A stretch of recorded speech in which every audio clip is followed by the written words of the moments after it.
We are going to hear about Jesus and tolerance. And we feel that it is not a coincidence. Really, when we open this book, it's not a coincidence, it's not by chance. There is a plan that we don't know, but there is a plan. They're talking about being serene, and the chapter of today from the book Jesus in Our Days is chapter 5, Jesus and Tolerance. So it seems like there is a connection between keeping calm and tolerate.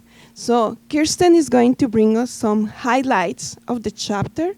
Let us keep open our minds, our hearts, and let us welcome Kirsten. Thank you.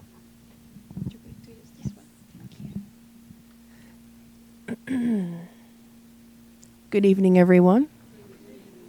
Welcome to the Spirit Society of Baltimore, for those of you who are here or watching on the web. Let me just pull up my presentation real quick. And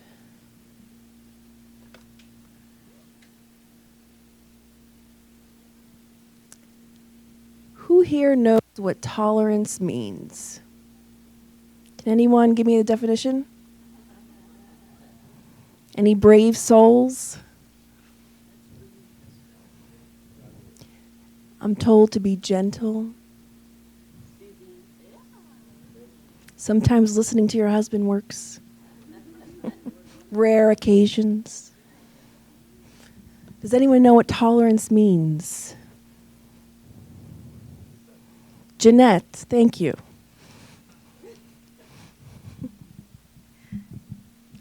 I think it's to have compassion, for the other, because sometimes you don't give time to them. I think it's compassion is my word. I like it. Does anyone else want to add to that? Alba? I think it's understand others' errors and mistakes and not judge them by only errors and mistakes, but understand that we are also fail. So it's all good answers. Anybody else want to interject? Want to share anything? Okay. Well, according to our modern day dictionary, to tolerate something means to allow the existence, occurrence, or practice of something that one does not necessarily like or agree with without interference. It can also mean to accept or endure someone or something unpleasant or disliked with forbearance, or be capable of continued subjection to without adverse reaction. So we like to think that today we're going to be talking about tolerance from a spiritist perspective, not from Google's perspective, and not from man's modern day perspective. So what Jeanette and Alba had shared was a nice backdrop or backbone of what we're going to be discussing today. And we're going to be literally taking the words from Joanna de Angelis and digesting them, talking about them. And our talk will be for about a little bit close to an hour. And I will be discussing a case that I hope I will illustrate a little bit of what Joanna is talking about as well. But if you have any questions or comments in the interim, please feel free to raise your hand or hold it to the end. Either way works for me. It's fine. Sometimes you are reading something on the screen and you really want to share a comment or a thought, or you have a question, it's fine. We can do it that way as well. The only reason that's possible is because her chapters are not that long. So it leaves some leeway for us to play around with and have a conversation and be more open. Joanna has various books in English now, thank God. So these are just some of the most recent books. There are more books. She has plenty of more books, a few more in English. I couldn't fit all of them on one screen, but I just wanted to sort of give a plug to her wonderful pieces of work that she has through the hands of Divaldo Franco. If you guys have a chance to purchase any of these books, I would run to do so because they are amazing, they are enriching, and you will not regret it. They are a good investment for our own spiritual well-being, and can help us to deal with many things and also help others to deal with life and its challenges. Speaking of which, let's name one of the books there. So Joanna starts out this chapter talking from a psychological perspective. She says, in terms of in-depth psychology, the issue of judging other people's wrongs is a seriously inhumane act toward the one who erred. Those are powerful words. Inhumane. If you think of the definition of inhumane, we think of things like torture. We think of things of abuse, really harsh things. She uses this word, inhumane, when we judge others. Let's take that in for a second and reflect within ourselves. How many times just today we might have judged somebody else, or even judged harshly ourselves, because sometimes we're very harsh with ourselves, too harsh, and we don't love ourselves enough. She goes on to say, the problem of a sin belongs to the one who committed it, meaning it's not our responsibility, the one who did it, who afterward is subject to a painful process of self-punishment, seeking, even unconsciously, to break free of the wrong that, as guilt, weighs so heavily on the conscience. In other words, we don't have to worry so much, because whoever commits a wrong, their conscience will call their attention, now or later, sooner or later. Guilt is a perturbing shadow cast over the personality and is responsible for awful diseases that cause woes of various kinds. Let's read that again. Guilt, which we all know the definition of what guilt is, it's a perturbing shadow cast over the personality and is responsible for awful diseases that cause woes of various kinds. So when our conscience calls our attention and that guilt is solidified, it causes many imbalances. And we're going to bring a case to illustrate this as well here in a minute. She goes on to say, engraved on the innermost panels of the individuality, guilt automatically programs its own reparation process. That's amazing. So it's a system that's already built into us for us to fix that which we've done wrong or incorrectly. Does that make sense to everyone? I'm going to open up to this page.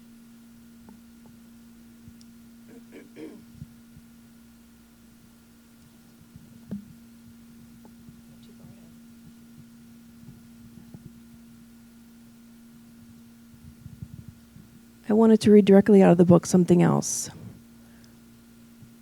Every heartless act practiced through arbitrary judgments generates on its own accord dynamics of future afflictions for accusers, themselves consciences bearing the weight of many problems. I'm going to read that again. Every.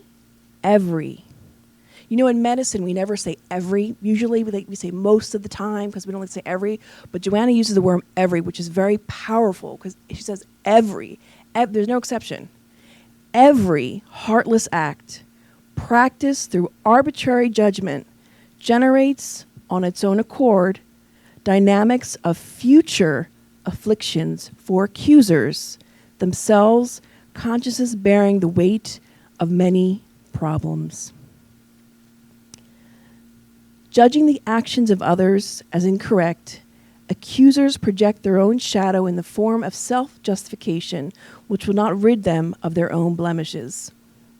So, first talking about the heartless acts practiced through arbitrary judgments and future afflictions it causes.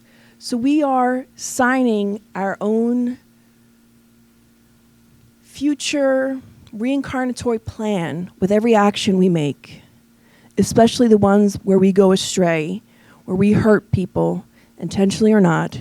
We are signing our name to the book of life to say, I'm going to be enduring this in the future, because whatever we must endure will happen. It is unavoidable. I'm not going to go into too much in depth of, in this book, talks more about it, and I highly recommend it. The book Action and Reaction.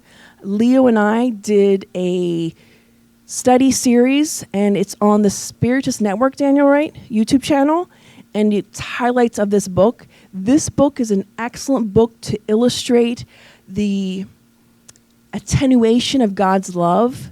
To, God's not, eye for an eye. There is an attenuation of when we do something wrong. We're not going to go too much into depth to that today, but I did want to highly recommend this book. If you have not read this book, you are missing out. This book is full of cases, real cases, if you want to believe that, told by the Spirit, Andrea Louise. It's riveting if you like novellas or soap operas, or if you like action-packed stuff or things that are just really fascinating. You got to get this book and the whole collection of Andrea Louise. But I wanted to help illustrate, help us make it more concrete to see an example. So I wanted to bring this case from this book, Action Reaction. This is the case of Pollyanna and Sabino. It's in chapter 13. So this particular case is of a mother and son. Let me start out by saying this mother and son, they are living in a very humble, to say the least, shack. Not a house, not a tent, a shack. If any of you have ever visited third world countries, you might know what a shack is. It's just pieces of wood put together. There's no, usually I don't think there's any form of internal plumbing or anything like that, or running water. It's just a small 4-walled location, not nice. So in this particular shack lives a mother and a son. Now the mother, Pollyanna, son is Sabino. Today they both live in poverty in this shack, and the mother has to beg for money and food from strangers. That is her life, day in and day out. Her son is not a healthy boy. He was born paralyzed, mentally impaired, a dwarf, hearing and speech impaired, and his physical form is deformed, which is a part of his redemptive process, which we'll talk about. So why is he in this particular situation? Why do we have this impoverished mother and son living in this shack, the mother extremely living in extreme poverty, and the son with so many, by Earth's eyes, disabilities? He's mute, he's deaf, and what did I say? Speech impaired, and he's deaf, he's paralytic, and mentally impaired as well. And they say that he's no taller than 36 inches, and his head is quite deformed as well. But there's a reason for that. When Andrea Louise and the mentor go to help this particular family, you can call it a family, they go and they observe Sabino, the son. Now Sabino, if the spirits were to talk to him, because he's hearing impaired, he won't be able to hear them. So they have to use thought transmission. So the mentors speak to him and begin to extract his own thoughts and hear what he's thinking about. So as they observed him stuck in his own mind, he himself was not aware of his current condition. He didn't know that he was a dwarf. He didn't know that he was blind or speech mute, or any of those things. In his mind, he was still this great courtier or baron way back in the time of Edwardian time and Victorian time, wherein the court was a big deal. And he committed many, many crimes. So when Andrea Louise was describing the scenery in the thought forms, they noticed blood streaked all through this scenery.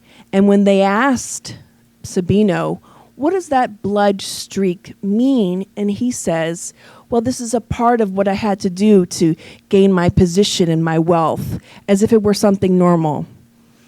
And when they observed Sabino even longer, they noticed that this particular woman, in each incarnation that they were sort of getting out of him, when they were doing this sort of past life regression with him, they noticed that each lifetime, this particular woman was always with him and was always his accomplice. And that woman today, they noticed, was his mother. So the accomplice of yesterday was his mother of today. And very fascinating that even though we see them in this impoverished area, in this shack, God in his infinite wisdom and kindness and lovingness brings these two good spirits and a few other spirit friends to come and assist this family. But why are we bringing this story about Pollyanna and Sabino? Well, if we look back, talk about perturbing shadows, guilt, and what I read about earlier, actions of others. Oh, where is it? Dynamics of future afflictions for accusers. So these were the dynamics that Sabino and his mother created for themselves because of the many lifetimes, the way that they lived before. Andrea Louise explains to us that they had to come back, that Sabino had to come back in that deformed form to hide him from his enemies first. Because had he had the opportunity to be in his normal form, he would be radiating such negativity that he would be harming those around him, attracting bad ones, but also harming the discarnates. That's how bad his vibration was. And they said for over 1,000 years, think about it, 1,000 years, he has been committing crimes relentlessly again and again, time and time again, regardless of his situation. He kept doing it. So this was the circumstance that God and the good spirits decided to put him in order for him to spend that lifetime, hopefully, just contemplating his life at some point. And for the mother, it was a deep and profound expiation to be impoverished, because Andrea Louise describes the mother in hundreds of existences where she was rich with gold and jewels and lavish homes and cars and houses. And here she was in rags, not clothing, rags, which is different from clothing, living on a dirt floor in a shack with no plumbing, no one around to help, no support system. So when we think and we judge others, we ought to be very, very careful on many different levels. One, to not judge, because we don't know. And one, to not say, oh, if they're going through that, it must be because they did something so bad. We don't know. Every person that's born as a dwarf who's mentally impaired doesn't mean that they were a Sabino of the past. Every case is unique. I just want to make that disclaimer so no one is here or on the web is thinking, oh my gosh, I know my third cousin or my neighbor down the street has a son that's a dwarf. He must have been a killer or this, that. No, don't think that. The best thing we can do for one another is to pray and to learn tolerance, which hopefully we'll learn a little bit about today. Here's a little comic for you. You all have heard about that saying from Jesus about the plank in the other person's eye. You know, when don't judge your neighbor when you have this huge plank in your eye and they have a little speck in theirs. this is ideally how we should be reacting in life. Someone's complaining, and despite our situation, we go and help them. Joanna goes on in this chapter to describe other things. She says, every heartless act, we actually read this, practiced through arbitrary judgments generates on its own accord dynamics of future afflictions for accusers themselves, consciences bearing the weight of many problems. Judging the actions of others as incorrect, accusers project their own shadow in the form of self-justification, which will not rid them of their own blemishes. Consequently, tolerance for others and ourselves is a sine qua non personal and fraternal therapy that enables us to grasp the difficulties of those who err and offer them a helping hand. So for those of you who might be like, what does that mean? I'm trying to see if this works. Hold on a second. All this means, it's Latin for basically like a prerequisite. So tolerance for others and ourselves is sort of a prerequisite and fraternal therapy that allows us to grasp the difficulties of, I can't read from there, grasp the difficulties of those who make errors and offer them a helping hand. So in order for us to be fraternal, to be charitable, to be kind, to be Christian, so to speak, we have to develop our tolerance level. Now, don't be frightened. Tolerance does not mean we're in agreeance, that we agree with that, whatever the person's doing. It's not up to us to judge. It's for God, the high spirits, and for life to deal with that person. For us, Joanna says, tolerance is what we need. As we accuse and judge others' wrongs, we yield to the dark trait of pleasure, vengeance, in pointing out weaknesses in other people who always deserve the same compassion that we would expect for ourselves in similar situations. What is she saying there? We are coming down to their level. When we judge others, when we throw that stone, we are just as bad as them. I think there's a saying, or, when you have, when you throw mud on the wall, you have it still in your own hand, as well as somebody else. So you're just as bad for judging someone as the person who's doing the bad deed. So let us remember that.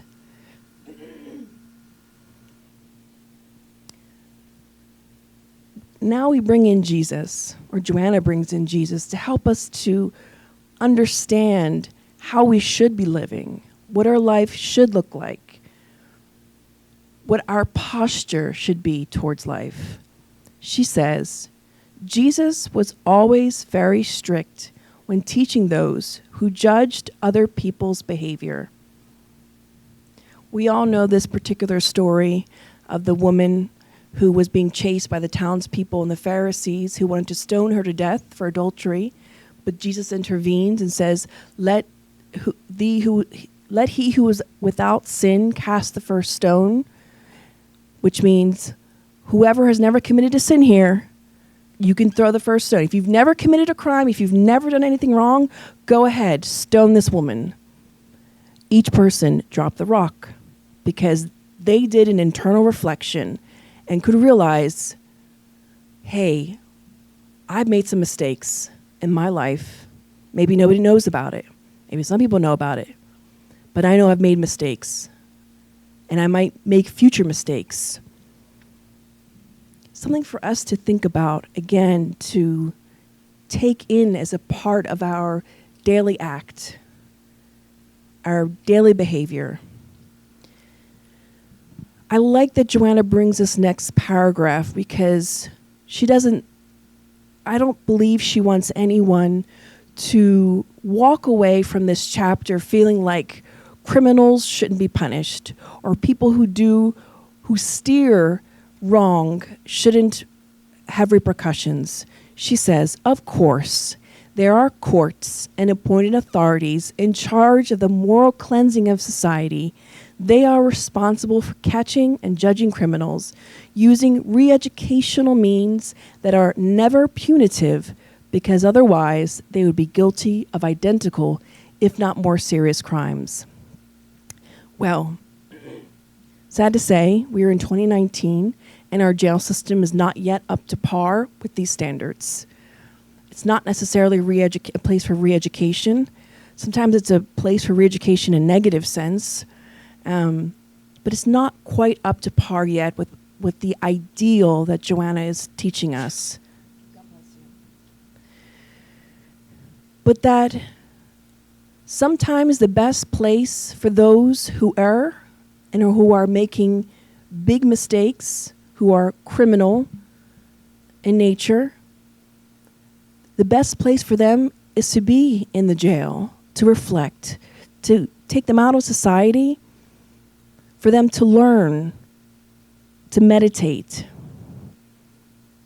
As hard as that might be, some people think it's terrible. And I remember Haroldo Dutra Diaz talking about this because he's a judge and talking about having to put people away for 20, 30, 40, 50 years. And I was talking to him, like, how do you feel about that? How does that, as a spiritist, having to put people away in jail, these are people's sons, people's fathers, mothers, daughters, how do you feel about that? He said, and that's when he said, sometimes the best place for these people is in the jail, where they can have structure, meals, and some form of education. Something for us to think about. Especially today's day and age when we turn on CNN, Fox News, and we see everything that's going on in the world. Not that we have to sit back and do nothing, because remember, in this Spirit's book it says that evil continues to exist because the good are not courageous. And that's not verbatim. I'm paraphrasing there. That doesn't mean we should just sit down, do nothing, say nothing. That's not what this is about. This is mean emotionally, psychologically, spiritually, we are tolerant of others, but still knowing that there's still repercussions for everyone's actions. Does that make sense? But we are not the ones to choose the repercussions. I once heard someone say who had experienced a loss in their family. One of their significant others was killed by a drunk driver, and this person was a Christian. And in speaking with them, I said, how do you feel? That must be so hard for you. If you want to talk, I'm here. And this person said to me, I just want vengeance. I said, well, I thought you're so big on Christianity. She said, well, I want to see God's vengeance. Because I had said to her, well, in the laws of life, things will work out. I said, well, I want to see God's vengeance. I know God will take vengeance for me. And that's not the idea for us to feel. That's not what we should be feeling. Although that might sometimes feel that way for us. And that's another topic of forgiveness all in of itself for us to think about as well. Judging the person is a manifestation of the ignorance of the causes of problems. So when we judge someone, it means that we don't understand where problems come from. We're not understanding that when I judge, let's say, my coworker, for whatever reason, I'm not understanding the cause of whatever they're going through in their life. And what is the real cause for the problem? Because obviously, there's a saying, hurt people. When I'm hurt, I hurt others. Judging the person is a manifestation of the ignorance of the causes of problems, and it demonstrates the moral primitivism of humans who still act like wolves towards others. We don't have many examples besides Christ and others of his level, Mother Teresa, Martin Luther King, other people that are very tolerant, who have learned, who've shown tolerance. Because it is a hard thing to learn and to do. Because how much of a habit is it for some of us to just pass judgment very quickly? We're watching the news and we say, oh, that person deserves to go to jail. They deserve to burn in some location. This person deserves to suffer, just like I suffered. Sometimes it's a knee-jerk reaction, something that we ought to work on and reflect on, because it means that we have some level of ignorance within ourselves, which is not a bad thing per se to acknowledge or to admit to, because we're all human, after all. We all need to put down that stone and reflect on ourselves. We need to walk away from the woman who's committed adultery, have compassion for her, know that it's her responsibility to deal with whatever she's going through, and let me go worry about my life and what I need to do. Joanna goes on to say, the master, who is Jesus, used an ingenious image for those who have a plank in their own eye, yet see a speck in the eye of their neighbor. Every time we go to judge someone, we have to try to remember this picture. Here you have this guy. He's two people. And he says, dude, you've got a speck in your eye. This little speck. But here he has this huge plank in his eye. Try to remember this picture the next time we're trying to judge someone. Think about that. And put your rock down. And learn to be tolerant. Again, these words are easy to say and more difficult to put into practice. But nobody ever said it was easy. Christ never said it was going to be easy. Nowhere in the spiritual literature says it's ever going to be easy. It takes work on our part. Joanna says, the illustration is powerful in its inescapable clarity. It does not leave room for any evasion of responsibility. What does she mean there? Well, this means, this illustration that Jesus brought to us, mean that we are responsible for, first and foremost, for ourselves. I'm responsible for me. You're responsible for you. John Doe's responsible for him. Let's think about that. The next time we go to judge someone or pass judgment, we're not the ones responsible for doing those things. Doesn't mean that we shouldn't also pray, work towards goodness in our life. Doesn't mean we just take it sitting down. Tolerance is something all different together from a spiritist perspective. She goes on to talk about Christ when she says, when faced with the afflicted, wayward, wicked, and maniacal multitudes, he did not judge them, but was taken with compassion and helped them instead.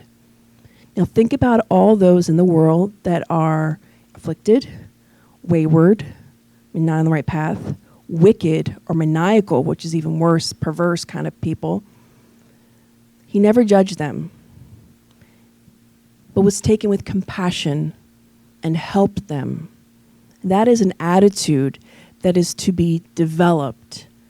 I don't believe it's something that we are just pop out of the womb and boom, we have it. It's something that we really need to work towards. Even in small doses, whether it's being tolerant of your mailman who keeps putting your neighbor's mail in your mailbox, or your cat who keeps peeing in that same spot in your carpet, or your coworker who keeps, drinking all the coffee and not leaving some for anybody else, or who eats all the donuts first before you get there. The small things Joanna teaches us to start with. And then we can address and handle the larger aspects of life if we can begin to master the smaller ones. She goes on to say about Christ, of course, he did not solve every problem or assist all those who wanted him to. Nonetheless, he was compassionate and loved them, enveloping everyone in tenderness, always teaching the means of liberation to find peace.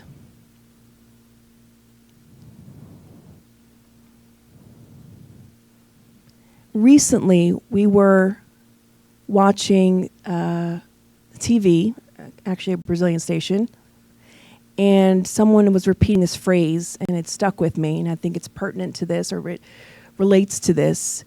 And basically the phrase was, and Daniel, you were there with me watching this. Yeah. It was, it's better to have peace than reason. And sometimes it's better to have peace than reason.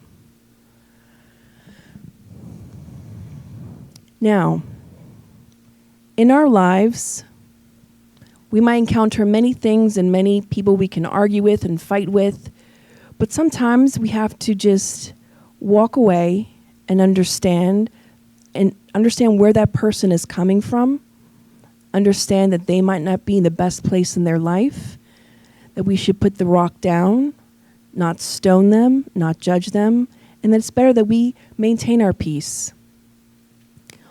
Always teaching the means of liberation to find peace.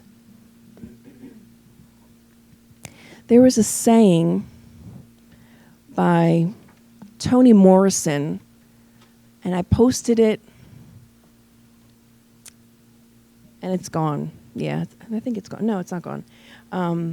Where she talks about, if I can find it, here it is. She says, and those of you who know Toni Morrison, she's this great, she recently passed away. She says, I tell my students, when you get these jobs that you have been so brilliantly trained for, just remember that your real job is that if you are free, you need to free somebody else. If you have some power, then your job is to empower somebody else. This is not just a grab bag candy game. I'm going to read that again. When you get these jobs that you have been so brilliantly trained for, just remember that your real job is that if you are free, you need to free somebody else. If you have some power, then it's your job to empower somebody else. I believe it's also what Jesus is trying to say here, to pass on the peace, to help others be liberated. Let's watch what kind of comments we say to one another when we're giving advice to one another, when we're trying to empower our friend or our neighbor or our coworker or some random person that might show up at our center who's in need of help. Let's be mindful that to give hope is not wrong. It's not false. To share peace or to give words of peace to someone is not wrong. It's charitable. It's compassion. And there's no way we can be charitable or compassionate without also being tolerant. That's not Kirsten saying that. That is Joanna de Angelis saying that.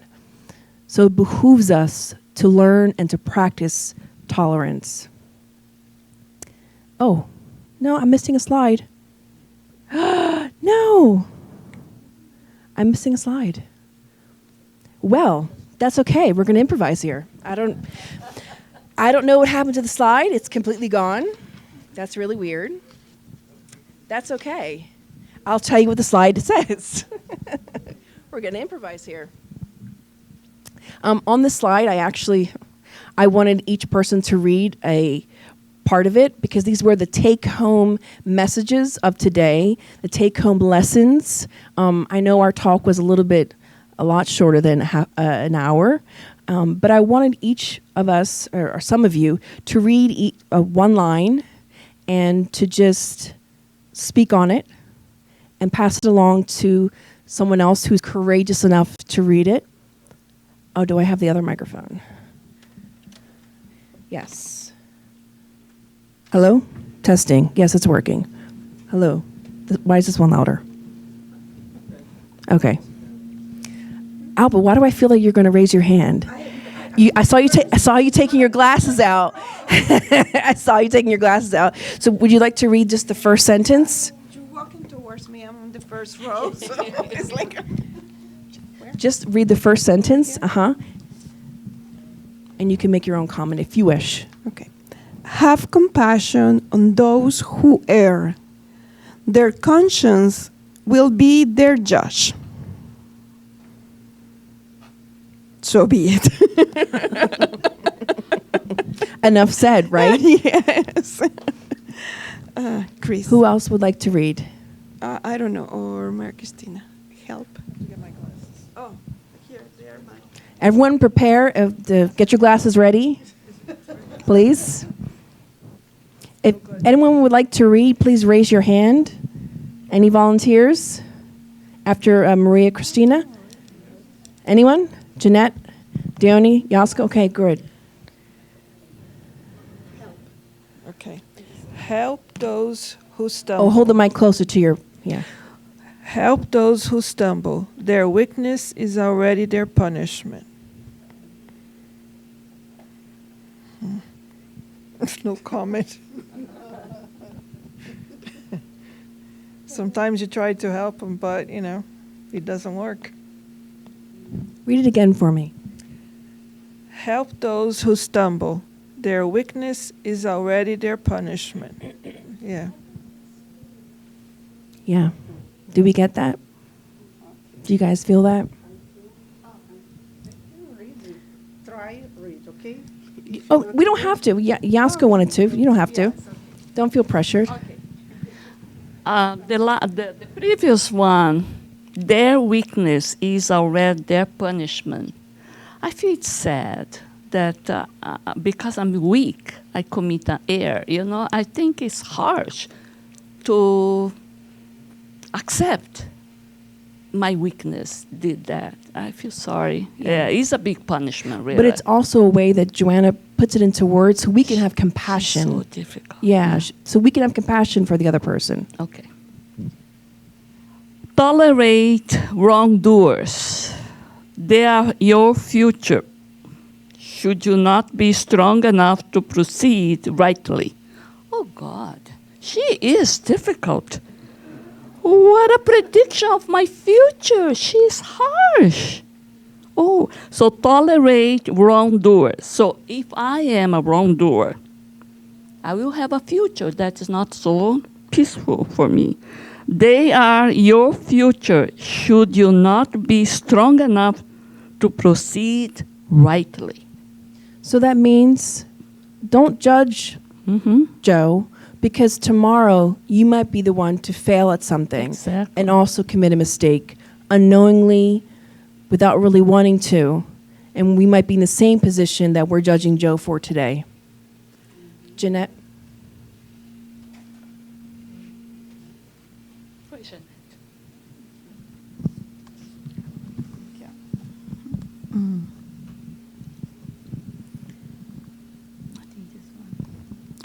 Your tolerance towards the unfortunate will become the emotional measure of compassion yourself will receive when your own time comes. For no one is blameless or perfect. It's kind of like the forgiveness we give to others will be the forgiveness that we receive. Because we're not perfect. We're going to make mistakes, so we might as well be tolerant of others. Diony? It's the end.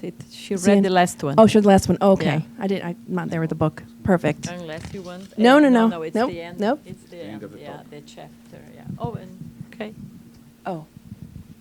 Thank you. Someone like to say something? Oh, okay. Oh, okay.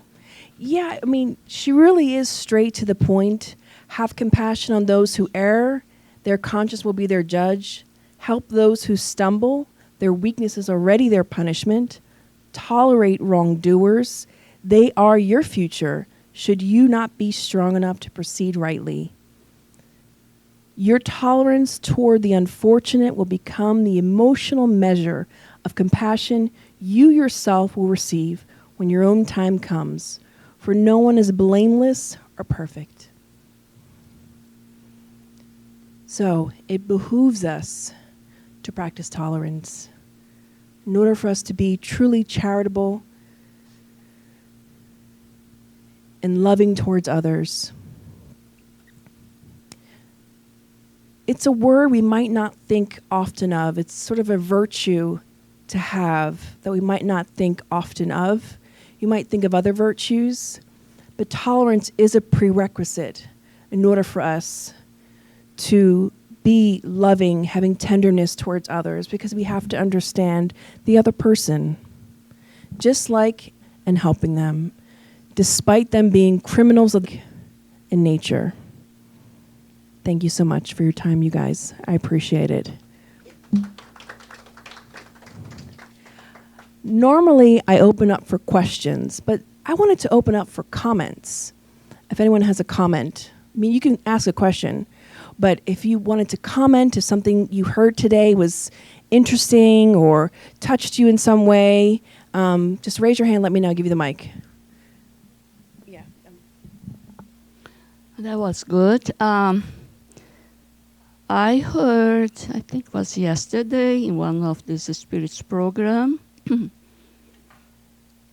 the ethics in the workplace, for instance. It was a subject for one master thesis of someone. That means, where are the fine line between be tolerant to some continuous mistakes that some employee or someone is making, can be even your boss. So what will be the fine line? Tolerating, because you should not announce that there was a mistake or denounce, and to be faithful or be, correct to the company with good faith. You want to really make a contribution. So there is this ethics there that will demand you to do one way and also to do the other way, where you're going to draw the line. So the person was, the two words that the person put it together was, when you say, I don't know if it in English has the same strong connotation, but in Portuguese has, to denounce. To denounce is almost to go to the police, to the court, and already put them in some jail or some kind of judgment. Whereas to announce that there is some kind of perhaps misunderstanding, some kind of a misstep or whatever, it's just you putting for people to know. You're not yet judging the situation. You just announcing perhaps this is going on. So it's different from denouncing. So perhaps we have to learn, that was a thesis, how to master in this, between these two acts, in order for you to still contribute, but not to smash down or to judge without any positive result or only negative result out of that. Great comment, Yasko. I 100% agree with you. I don't believe that Joanna has, or any way refers to or insinuates or wants to make it seem like we should accept the wrongdoing, but rather it's an emotion, it's a disposition we should have towards our brothers and sisters of this world. That yes, I can announce and bring it to their attention and say, this was a wrong thing to do, or, report someone to the police if need be, and still have compassion for them. It was Pope John Paul the fourth or fifth? Second? How do you all know what I'm about to say? Okay, that works. That was also on my slide. There was a picture of this particular pope who someone had tried to assassinate him. And there's this famous picture of him talking to the man in jail. So this is a perfect example of tolerance, where he doesn't take away from what this person has done. They must pay back to society, to the laws of life, what he did. But Pope John Paul also recognized that he needed to give his forgiveness, be tolerant of his brother who's not ill. I mean, who is ill. He understood the cause of problems, as Joanna said. That obviously this man was unbalanced, had other issues going on, that he was projecting his own issues onto the Pope. And the Pope got that.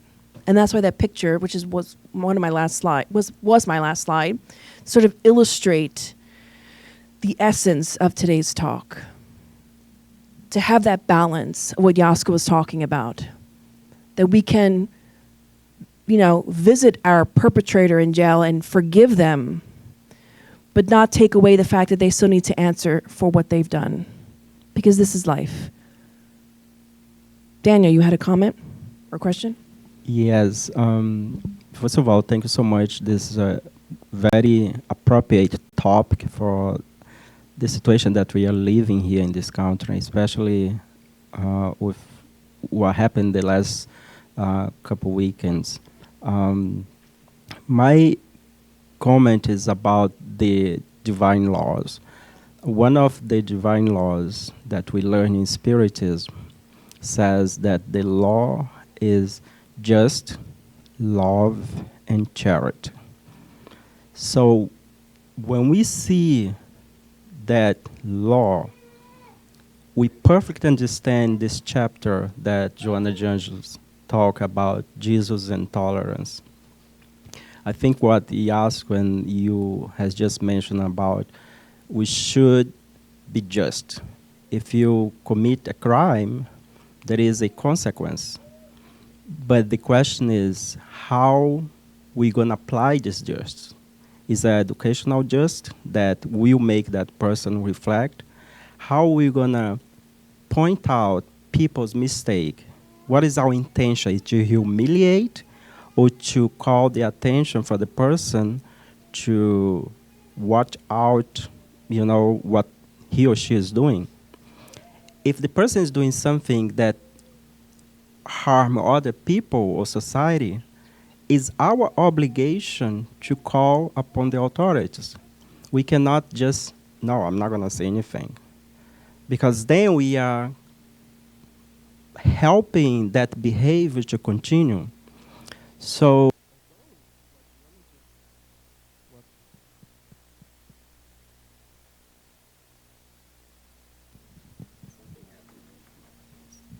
although Joanna seems very rushed, as Jasko always point out about the way she emphasized. I think she really wanted to put the bar very high for us. There is no sugarcoating here. We are in a planet of trial and expiation. We must comply with the law. And when we talk about the law, it's not the human law. It's God's law that is infallible. It's not, there is attenuation, yes. But even with the attenuation, there is justice. So that's my comment on this topic. Thank you, Kirsten. Thank you so much, Daniel. There's this person that I know who always says that the law of life is like this. If you dirty it, you got to clean it up. If you make the mess, you got to clean it up. If you mess up your bed, you got to make it. You break it, you fix it. This is the law of life. As Daniel said, there's no sugarcoating. That's the law. Now, I will say, in terms of sugarcoating, there is an attenuation of things, and you can read more about that in the book Action Reaction. I'm not going to go into that. But there is some help. When we want to get better, when we seek out help, there are good spirits, our guides, our mentors, and even those physically around us that are willing to help us. When you can acknowledge that I'm in the wrong and I would like help, I would like to get better, there's help for us. Sure, Jasko.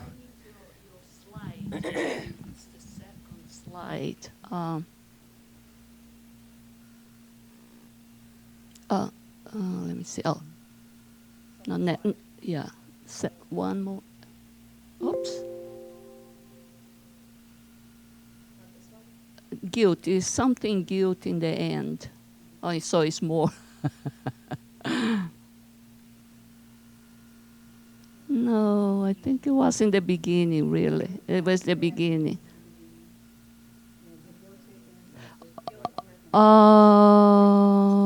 Okay. Engraved on the innermost panels of individuality, guilt automatically programs its own reparation process. So it seems all positive. Guilt is a first step in order for the reparation. So why guilt is causing so much problem? So much problem in our psychological, causing some psychological imbalance, causing some even physical disease. I was comparing this to our immune system. So our immune system is made to prevent attack from the outside, invaders, how you call germs or whatever. But sometimes our body reacts too much and too long. Then becomes allergic reaction, hypersensitivity. So when the guilt lasts longer than it's needed, it passed already the reparation process. Now it's getting to be damaging.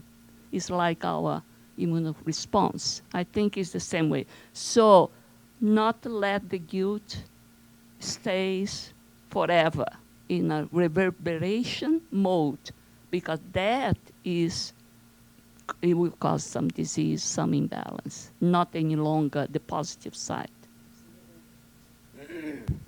Thank you for pointing that out, Yasko. And as you're mentioning that, came to mind this particular book, Existential Conflicts by Joanna de Angelis. There's a chapter in here, it's entitled Guilt, where she really dives into the thick of it. It's chapter 6, page 61 of this book. And it's fascinating what she talks about guilt, because she helps us to understand that there's sort of, to my memory, guilt goes two ways. Either it can sort of become, and these are my words, not hers, it's sort of a calcification to a point where we become so engrossed where we can do nothing else but think about our guilt and feel our guilt, and we can't live and we become so sick and ill. Then there's the other kind of guilt where we can recognize what we've done wrong and we begin the reparation process.